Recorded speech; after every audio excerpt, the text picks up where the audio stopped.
నమస్కారం, welcome to Suman TV. నేను గీతాంజలి.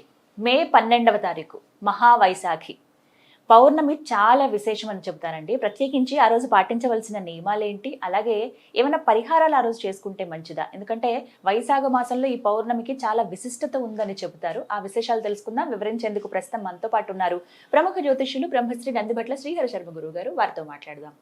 గురుగారు నమస్కారం అండి. వాగర్థావివ సంపృక్తౌ వాగర్థ ప్రతిపత్తయే జగతః పితరౌ వందే పార్వతీ పరమేశ్వరౌ. ఆదిత్యాయ చ సోమాయ మంగళాయ బుధాయ చ గురు శుక్ర శనిభ్యశ్చ రాహవే కేతవే నమః. శృంగేరి జగద్గురు పీఠాధిపతులకి, కంచె పీఠాధిపతులకి నమస్కారములు తెలియజేసుకుంటూ కార్యక్రమాన్ని ప్రారంభిద్దాం. గురుగారు, మహావైశాఖి ప్రత్యేకించి అసలు ఈ పౌర్ణమి ఎంతో విశేషమని విన్నానండి. ఏంటి ప్రత్యేకం అంటే ప్రతి పౌర్ణమి చాలా విశేషమే, ఏ మాసంలో అయినా సరే. అయితే ఈ మాధవ మాసంగా చెప్పబడుతున్నటువంటి వైశాఖ మాసంలో పౌర్ణమి విశిష్టత ముందుగా తెలియచేయండి. తప్పకుండానమ్మా, మీరన్న మాట మాధవ మాసం అంటే ప్రత్యేకించిది విష్ణుమూర్తికి సంబంధించినటువంటి మాసముగా చెప్పబడింది. ఈ మాసంలో లక్ష్మీనారాయణుని ఆరాధన చేయమన్నది. ముఖ్యంగా మరువము లేదా ధవనముతో కానీ చేస్తే చాలా విశేషము. ధవనముతో చేస్తే ఆ లక్ష్మీనారాయణుడు చాలా ప్రీతికరమ పొందుతాడు. అంతేకాకుండా గ్రీష్మ ఋతువులో ప్రారంభానికి ముందు, ఇది వసంత ఋతువులోనే చైత్ర వైశాఖాలు, కానీ గ్రీష్మ ఋతువుకి ముందు వచ్చేటువంటి మాసము అంటే దీని అర్థము ఎండలు బాగా ముదరబోతుంటాయి. కాబట్టి ఈ ఎండ తాపము నుంచి రక్షించుకోగలిగేటువంటి ద్రవ్యములని అవసరం ఉన్నటువంటి వాళ్ళకి, ఏదైతే లోపం ఉంటుందో ఆ లోపం ఉన్నటువంటి వాళ్ళకి అందించే విధంగా ఈ యొక్క మాసములో దానాది కార్యక్రమాలు చేయమన్నది.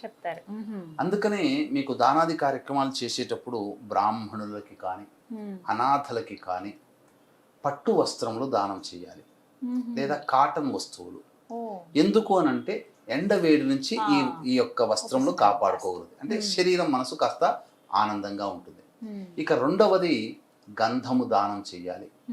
ఇక అన్నిటికంటే ప్రధానముగా ఉదక కుంభము దానం చేస్తారు అక్షయ తృతీయ రోజున, మట్టి కుండలో, అంటే చల్లటి నీరుని ఇచ్చిన వాళ్ళం. అందుకని ఈ వైశాఖ పౌర్ణమి ప్రారంభం నుంచైనా కానీ ఇంటి ముందర ఏవైనా కానీ చలివేంద్రములు ఏర్పాటు చేసుకునే వాళ్ళు. ఒకప్పుడు దారిన పోయే బాటసారులు దాహం వేస్తే నీళ్లు, అంటే దీనివన్నీ కూడా. అంతేకాకుండా ఏవైనా కానీ అతిథి అభ్యాగతులకి అన్నదానాది కార్యక్రమాలు చేసుకునేటువంటి మాసంగా చెప్పబడి ఉంది. ముఖ్యంగా విసనకర్రలు, అలాగే వస్త్రములు, గంధము, ఇవన్నీ కూడా దానం చేయాలి. కంబళ్ళు కూడా ఈ యొక్క పౌర్ణమి రోజున దానం చేస్తారు. చాలా విశేషం అమ్మా. ముఖ్యంగా మనకు వైశాఖ పురాణం గనక చూసుకున్నట్లయితే ప్రతి అధ్యాయంలో కూడా ఈ సంబంధించినటువంటి విష్ణు దేవతారాధనే చెప్పబడి ఉంది ఈ మాసమంతా కూడా. కాబట్టి అంటే ఏ మాసంలోనైనా కానీ విశేషించి అనేక దేవతల మాసంగా చెప్పబడి ఉన్న ఈ మాసంలో మాత్రము ఎక్కువగా విష్ణు దేవతారాధన చెప్పబడి ఉంది. అంతేకాకుండా ఈ వైశాఖ మాసానికి చాలా ప్రత్యేకత ఏమిటంటే ఈ సంబంధించినటువంటి అవతారాలలో అనేక అవతారాలు ఈ యొక్క వైశాఖ మాసంలోనే ఏర్పడ్డాయి. కూర్మ అవతారము, కూర్మ ద్వాదశి అని అంటారు ఈ మాసంలోనే. అలాగే పరశురామ జయంతి ఈ మాసంలోనే ఏర్పడింది. ఇక 10వ అవతారంలో ఇప్పుడు మనం పిలుచుకునేటువంటి ఆ 9వ అవతారం, దశావతారాల్లో 9 అవతారాలుగా పూర్ణ బుద్ధుడిగా చెప్పబడింది. అసలు ఈ బుద్ధుడు వేరు, అనేక సందర్భాలలో బుద్ధావతారాన్ని ఎత్తాడు విష్ణు భగవానుడు. ఆ బుద్ధుడు వేరు. బుద్ధ అనే అంటే ఏంటంటే జ్ఞానము పొందినటువంటి వ్యక్తి అని అర్థం. కాబట్టి మనకు పురాణాలలో బుద్ధావతారం అనేక సందర్భాలలో విష్ణు భగవానుల వారు ఎత్తారు, అయిపోయాయి. కానీ దశావతారాల్లో 9వ అవతారంగా మనం ఇప్పుడు చెప్పుకునేటువంటి లుంబిని ప్రాంత వనంలో జన్మించినటువంటి నేపాళీ బుద్ధుడిగా చెప్పుకునే ఆ బుద్ధుని పెట్టారు. ఆ బుద్ధుడు కాదమ్మా. కాకపోతే ఈ బుద్ధుడు వైశాఖ పౌర్ణమి రోజునే జన్మించడం, మధ్యరాత్రి ఈ వైశాఖ పౌర్ణమి రోజునే జ్ఞానాన్ని పొందడం, బుద్ధ పౌర్ణిమ అని అంటుంటుంటారు. ఎక్కువగా బౌద్ధులు, ఎందుకంటే ప్రపంచవ్యాప్తముగా బౌద్ధులు కూడా ఉన్నటువంటిది కాబట్టి ఈ యొక్క పౌర్ణమి రోజున ఎక్కువగా చేస్తారు. అయితే ఈ విశ్వావసు నామ సంవత్సరానికి వచ్చినటువంటి వైశాఖ పౌర్ణమి ప్రత్యేకత ఏమిటంటే ఏ నక్షత్రం అయితే పౌర్ణమి వస్తుందో ఆ నక్షత్రానికి ఆ మాసంగా చెప్పుకునేట్టుగా ఉంటుంది కాబట్టి విశాఖ నక్షత్రము పౌర్ణమిగా వచ్చింది కాబట్టి వైశాఖ మాసం. కాబట్టి విశాఖ నక్షత్రము చాలా గొప్పదైనటువంటిది నక్షత్రము. పైగా ఈ సంబంధించినటువంటిది చూసుకున్నట్లయితే నక్షత్రాలలోకెల్లా అధిపతి లాంటిది ఈ విశాఖ నక్షత్రం. అందుకే ఈ విశాఖ నక్షత్రానికి మొదటి మంత్రం ఏముంటుందంటే ఓం నక్షత్రాణామధిపత్ని విశాఖే, నక్షత్రాలలోకెల్లా అధిపతి లాంటిది ఈ విశాఖ నక్షత్రం అని మనకు చెప్పబడి ఉంది. కాబట్టి ఈ విశాఖ నక్షత్రం అంత గొప్పది.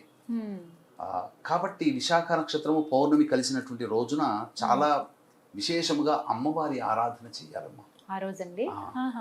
అమ్మవారికి చెరుకు రసంతో గనక అభిషేకము జరిపించి పులగం నైవేద్యంగా పెడితే కోరిన కోరికలన్నీ తీర్చగలుగుతుంది అమ్మవారు. ఈసారి సోమవారం రోజు వచ్చింది. సోమవారం ముఖ్యంగా మీరు గమనించుకున్నట్లయితేనమ్మా, మనకు ఇందువారము అంటే ఇందు అంటే చంద్రుడు, ఇందువాసరే అంటారు. కాబట్టి చంద్రుడికి సంబంధించినటువంటిది వాసముగా సోమవారం. పైగా ఈ విశాఖ నక్షత్రం ఉండడం, పౌర్ణమి రావడం, చంద్రుడు పౌర్ణమిగా ఉండడం, కాబట్టి చాలా ప్రత్యేకమైనటువంటి పౌర్ణమిగా ఈ యొక్క 2025లో చెప్పవచ్చు. కాబట్టి ఇలాంటి అద్భుతమైనటువంటి రోజున చాలా అందరూ కూడా చేయాల్సినటువంటిదల్లా దానాది కార్యక్రమాలు చేయాలి. దానాది కార్యక్రమాలు చేయాలి. ముఖ్యంగా సముద్ర తీర ప్రాంతానికి దగ్గరగా ఉన్నటువంటి వాళ్ళు పితృ కార్యక్రమాలు, తర్పణాలు చేసి ఎవరైతే సముద్ర స్నానము చేస్తారో వాళ్ళకి పితృదేవత అనుగ్రహం కలుగుతుంది. మనకు పురాణాంతర్గతంగా చెప్పబడినటువంటిది ధర్మరాజు. ఈ ధర్మరాజు ఈ వైశాఖ పౌర్ణమి రోజున తన పితృదేవతల ప్రీతి కోసమై తిలతర్పణాది కార్యక్రమాలు జరిపించి సముద్ర స్నానము చేసి పితృదేవతల యొక్క అనుగ్రహాన్ని పొందాడు అని చెప్పి మనకు మహాభారతంలో ఉంది. కాబట్టి ఈ సందర్భంగా చెప్పబడినట్లుది. కాబట్టి వీక్షించేటువంటి ప్రేక్షకులు ఎల్లరూ కూడా ఈ వైశాఖ పౌర్ణమి రోజున దగ్గరలో గనక మీకు సముద్రం ఉంటే పితృదేవత అనుగ్రహం కోసం పితృతర్పణం కల్పించి సముద్ర స్నానం చేస్తే చాలా మంచిదమ్మా. కాబట్టి ఇంతకంటే గొప్పది ఏమిటంటే, చాలా మంది అనేక రకాలుగా వీక్షించేటువంటి ప్రేక్షకుల్లో చాలా మంది అనేక రకాల సమస్యలు, విద్య, వివాహ, ఉద్యోగ, దాంపత్య, సంతాన, అనారోగ్య సమస్యలు, ఎన్ని ప్రయత్నాలు ఈ సంబంధించినటువంటి సమస్యల్లో ఎన్ని ప్రయత్నాలు నిజాయితీగా చేస్తున్నా విజయాన్ని పొందలేకపోతుంటారు. ఎంత గొప్పగా జీవించిన వాళ్ళు కూడా చిన్న స్థాయికి చేరుకుంటుంటారు. ఒకప్పుడు ధనవంతులుగా ఉన్న వాళ్ళు ఇప్పుడు భిక్షాధికారులుగా మారారు. కాబట్టి ఎంత సంపాదించినా డబ్బు నిలవకపోవడము, ఏదో ఒక అనారోగ్య సమస్యలతో కుటుంబ సభ్యులు తరచూ బాధపడుతూ ఉండడం, అలాగే కుటుంబ సభ్యుల మధ్య ప్రశాంతత లేని జీవితం ఉండడము, అంతేకాకుండా సంపాదించినంతా ఏదో ఒక కారణం చేత నష్టపోతుండడము. ఇంకా చెప్పాలి అని అంటే ఈ సంబంధించినటువంటి ఏ ఇంట్లోనైతే కులాంతర మతాంతర వివాహాలు జరిగినా వీక్షించే ప్రేక్షకులు గమనించుకోవాలి, మీ పిల్లల్లో భవిష్యత్తులో కులాంతర మతాంతర వివాహాల జోలి పోకుండా ఉండాలి అని అంటే పితృదేవతల అనుగ్రహం కావాలి. అంతేకాకుండా ఇప్పుడు సర్వసాధారణం అయిపోయాయి అనారోగ్య సమస్యల్లో liver problem, kidney problem, cancer రోగాలు.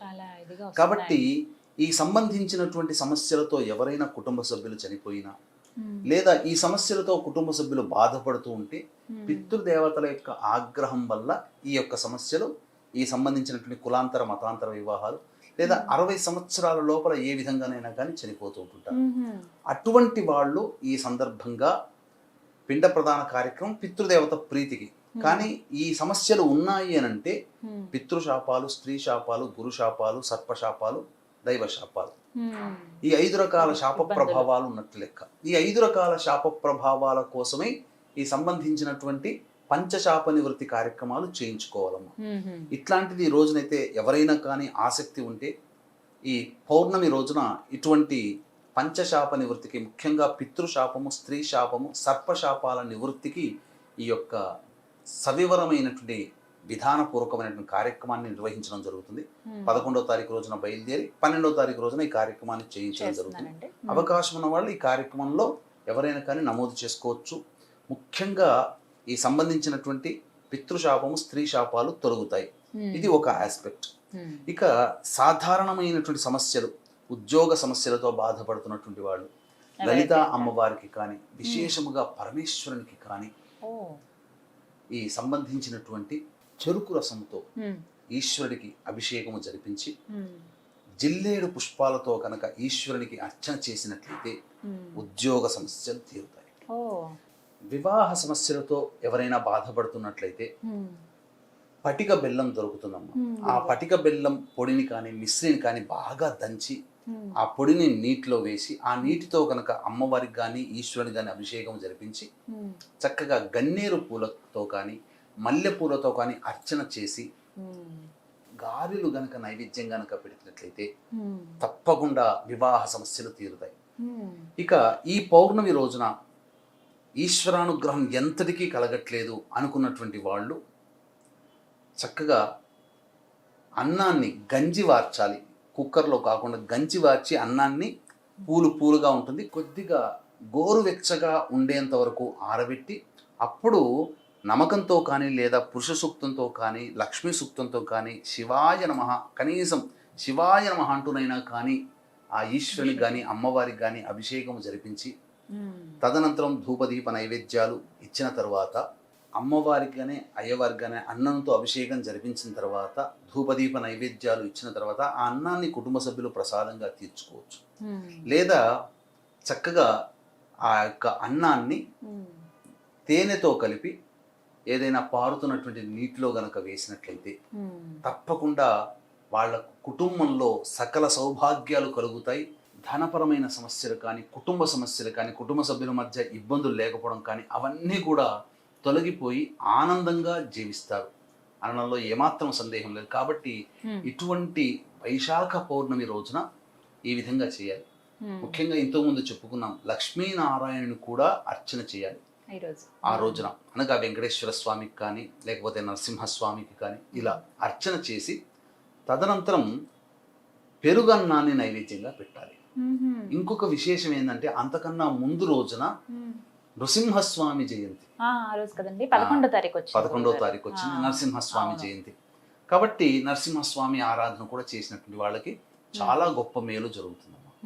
మొత్తంగా ఈ మహావైశాఖిని ఈ విధంగా జరుపుకోవాలని అంటారు.